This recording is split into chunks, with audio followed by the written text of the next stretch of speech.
Ale. Kick Out the Jams. Great, great tune, and also sort of an important tune in the history of rock. Not least because of the that shouted intro that raised a lot of eyebrows and raised a lot of other things too. And in fact, I think they even did an edited version where they changed it to Kick Out the Jams, Brothers and Sisters, and then I think Blue Oyster Cult, when they did their cover of it, they did it as Brothers and Sisters.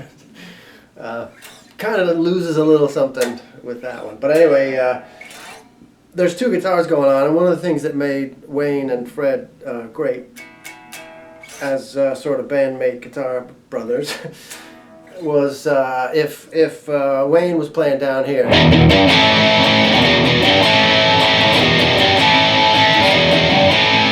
you know, down there in first position, instead of both of them playing the same thing, Fred would play up here.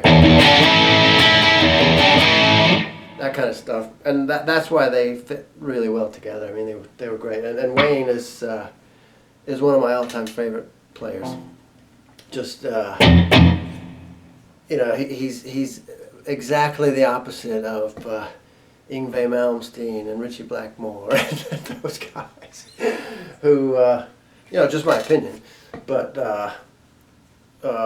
Wayne's playing just has so much soul in it. Anyway, great player. If you're not familiar with Wayne Kramer, look him up, look at his stuff on YouTube, check out old MC5, other stuff that he's done since then, and also his own personal story, which is a great story because he's a good man, you know. So enough of my preaching about Brother Wayne. So what I'm going to do is I'll go through and do the first half with Fred's part, and then halfway through switch to Wayne's riff, so you can see how the two of them go together, if I can get this started right.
Okay.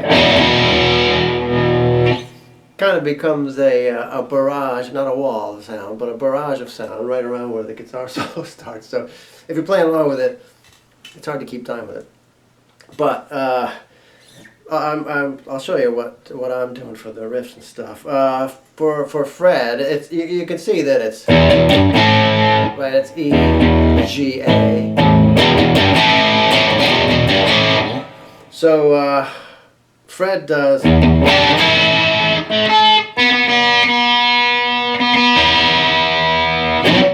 of tune, just like the MC5. So he does these the G A. I mean, if you were doing your D shapes on G A, right? But you want to give it a little bit more bottom end than that. So you do okay. A and D are at 5, G is at 7, and B is at 8. Don't play the high E. So I do it as.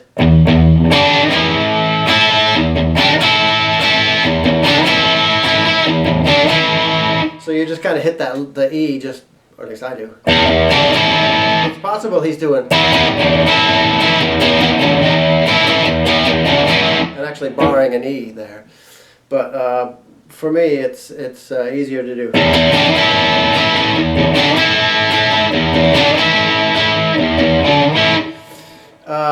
Well, but before we get to that, that's the riff part.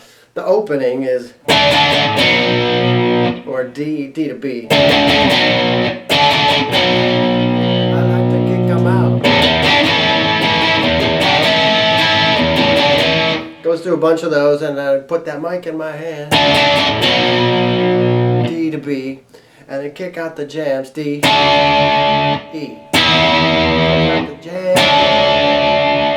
I like to kick them out.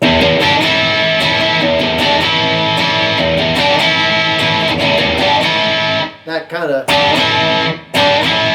it really does give you a nice full sounding chord to that. So that's really it for for that part. And then Wayne's down here going E, G, A.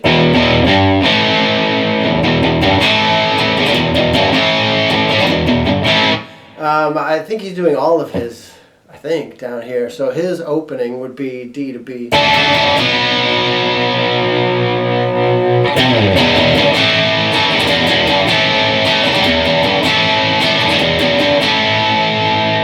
Put that mic in my hand, you know, D to B. Kick out the J.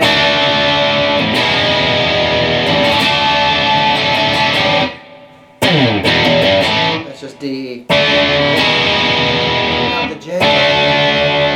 I done kicked them out. So that's my interpretation of the two different parts. But again, if you're a rock guitar player, you really gotta listen to MC5. If nothing else, you know, the early stuff, especially the live recording, because as a live band they were just untouchable for that. To have seen them in like '69 or '70. One of the most incredible pieces of rock, you know, music film that I've ever seen is that clip. And there's a bunch of versions of it on YouTube of them.